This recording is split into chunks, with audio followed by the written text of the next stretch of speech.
అందరికీ నమస్కారం అండి. సాయిబాబా జీవిత చరిత్ర పూర్తి చేసుకున్నాం పారాయణ మనము.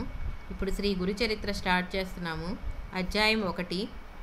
శ్రీ గణేశాయ నమః, శ్రీ సరస్వత్యై నమః, శ్రీ గురుభ్యై నమః, శ్రీ కులదేవతాయ నమః, శ్రీ శ్రీపాద శ్రీ వల్లభాయ నమః, శ్రీ నృసింహ సరస్వతి దత్తాత్రేయ గురుభ్యో నమః. శ్రీ వాసుదేవానంద సరస్వతి స్వామి రాసిన ఉపోద్ఘాతము. మసక చీకట్లో త్రాడును చూచి పాముని భ్రమించి భయపడతాము. కానీ తర్వాత దీపం సహాయంతో అది తాడని తెలియగానే ఆ భ్రాంతి భయము తొలగుతాయి. అలానే వాస్తవానికి బ్రహ్మమనుడు అనబడు పరమాత్మ ఒక్కటే ఉన్నాడు. అజ్ఞానం వలన మనకు ఆయనే తానే జగత్తు గోచరించి భయము, ఆశ, దుఃఖము కలుగుతాయి. ఆత్మజ్ఞానమే వెలుగు సహాయంతో పరమాత్మను తెలుసుకున్న క్షణంలోనే దుఃఖరహితము, ఆనందమయము అయిన బ్రహ్మమే సత్యమని అనుభవం అవుతుంది. అప్పుడు భయానికి, దుఃఖానికి కారణమైన జగత్తన్నది భ్రాంతి తొలగుతుంది. అంటే ఈ జగత్తు మిథ్య అని తేలిపోతుంది. సర్వత్రా నిండియున్న బ్రహ్మమే గురువు యొక్క నిజతత్వం. సచ్చిదానంద స్వరూపుడైన శ్రీ గురుదేవునికి హృదయపూర్వక నమస్కారములు. ఆ పరబ్రహ్మమే సత్యమైనది.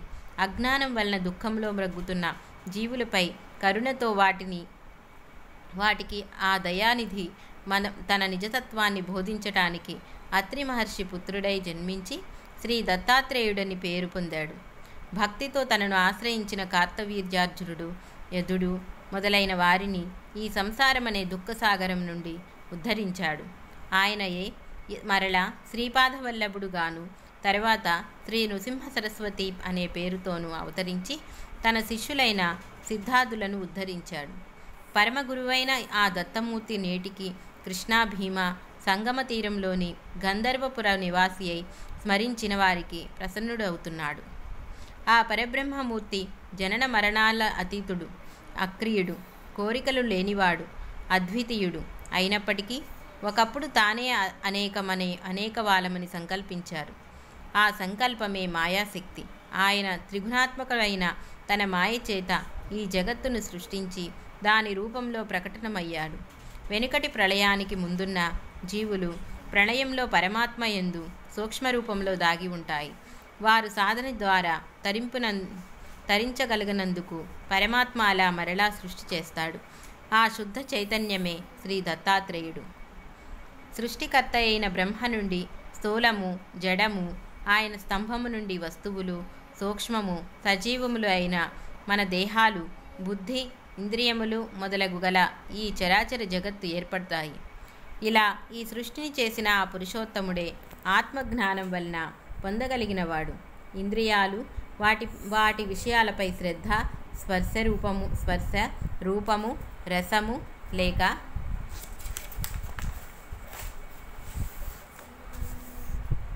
రుచి, గంధము లేక వాసనతో కూడిన అజ్ఞానం వలన మనలో రాగద్వేషాలు కలుగుతాయి. వాటిని ఎవరు దైవీ సంపత్తితో జయిస్తారో అట్టి వారే అజ్ఞాన దుఃఖరూపమైన సంసారం నుండి ముక్తి పొందుతారు.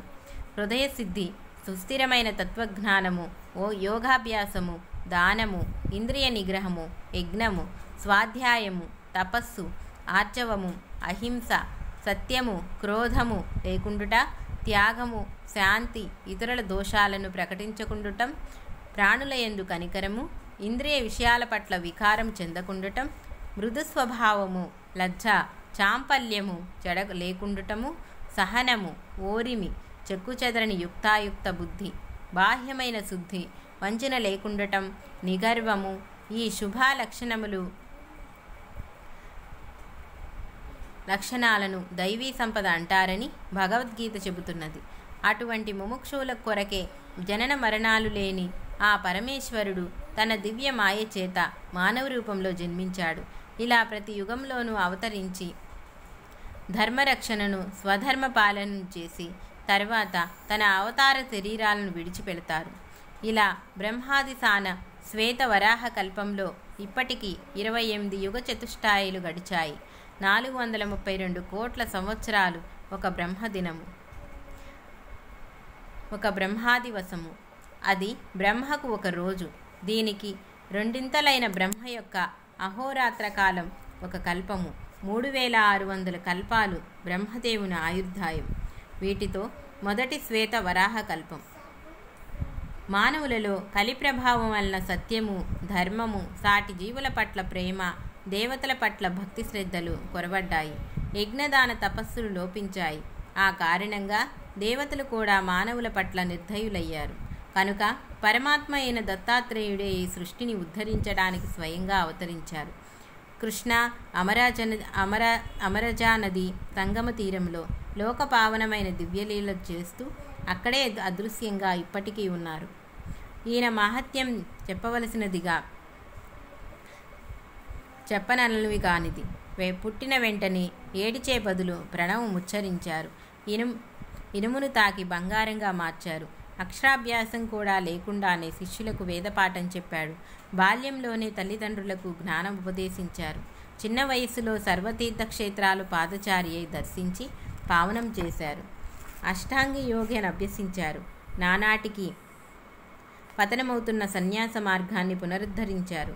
అపథ్య భోజనంలో ఒక భక్తుని ఉదర రోగం పోగొట్టాడు. ఒక నిరుపేద బ్రాహ్మణుడి దారిద్రాన్ని పోగొట్టాడు. క్షణకాలంలో ఒక భక్తునికి త్రిస్థలి, ప్రయాగ, కాశీ, గయా యాత్ర చేయించాడు. చచ్చిన వాణ్ణి బ్రతికించాడు. గొడ్డుబరెను పొదిగే బాడిగేదగా చేశాడు. త్రివిక్రముడనే శిష్యునికి విశ్వరూపం చూపాడు. విద్వాంసుల విద్యాగర్వం అనిచాడు. తన ఆశీర్వచనం చేతనే అంత్యజుని నోట వేదం పలికించాడు. ఒక విధవరాలికి తిరిగి సౌభాగ్యం ఇచ్చాడు. కర్మభ్రష్టులైన ప్రజలకి పవిత్రమైన మార్గం బోధించాడు. ఎండిపోయిన మేడి కట్టెను చెట్టుగా మార్చాడు. గొడ్రాలికి పుత్ర సంతానం కలిగేలా చేశాడు. తన అమృత దృష్టి చేత ఒకనికి కుష్ఠరోగం తగ్గించారు. ఒక దీపావళి నాడు ఒకే సమయంలో 8 చోట్లకు వెళ్ళాడు. అకాలంలో కోసిన పంట చేనును మాట మాత్రం చేత తిరిగి సస్య సమృద్ధిగా మార్చారు. ఇలాంటి మహాకార్యాలు ఇదివరకు చేశారు, ఇప్పటికీ చేస్తున్నారు, ఎప్పటికీ చేస్తాడు. ఆకాశంలోని నక్షత్రాలను, భూమిపైనున్న ఇసుక రేణువులను, సముద్రంలోని నీటి బిందువులను లెక్క పెట్టవచ్చునేమో కానీ ఆ భగవంతుని కళ్యాణ గుణాలను, శక్తులను లెక్కించడం సాధ్యం కాదు. భగవంతునికి నిజానికి రూపం లేని వాడైనా కూడా తన మహిమ మరియు తన కళ్యాణ గుణాల రూపంలో అవతరించి భక్తులను చెవియనే ద్వారం గుండా అతని హృదయంలో ప్రవేశించి అతని దుష్ట సంస్కారం అనే పాపాన్ని దహించి వేస్తాడు. ఈ విధంగా క్రమంగా తన అంతఃకరణ శుద్ధం చేసుకున్న భక్తుడు జీవించి ఉండగానే ముక్తుడవుతాడు. సుఖదుఖాలనే ద్వంద్వాల చేత స్పర్శించబడక వాటి పట్ల నిర్లిప్తుడవుతాడు. ప్రారబ్ధ కర్మ రూపమైన అతని దేహం నశించకపోయినా అజ్ఞానం వలన ఉత్పన్నమైన సుఖదుఖమైన రూపమైన ద్వంద్వాలింకా మిగిలి ఉన్న ప్రారబ్ధం అయిపోగానే బ్రహ్మాన్ని పొందుతాడు. సత్సంగం లేని వానికి, ఇంద్రియ సుఖలోలుడైన అసురీయ సంపద గల వారికి, తమోగుణ ప్రధానమైన మోహాంధులకు ఈ సత్యం తెలియదు. స్వధర్మం ఆచరిస్తూ సాధు, గురు, దేవతల యందు భక్తి కలవాడై సత్సంగం వలన వివేకి అయి నేనే కర్తను, భోక్తను అనే అభిమానం విడిచిపెట్టి ఉత్తమ సన్యాసి అయి ఈ మార్గంలోనే అతడు ముక్తి పొందుతాడు.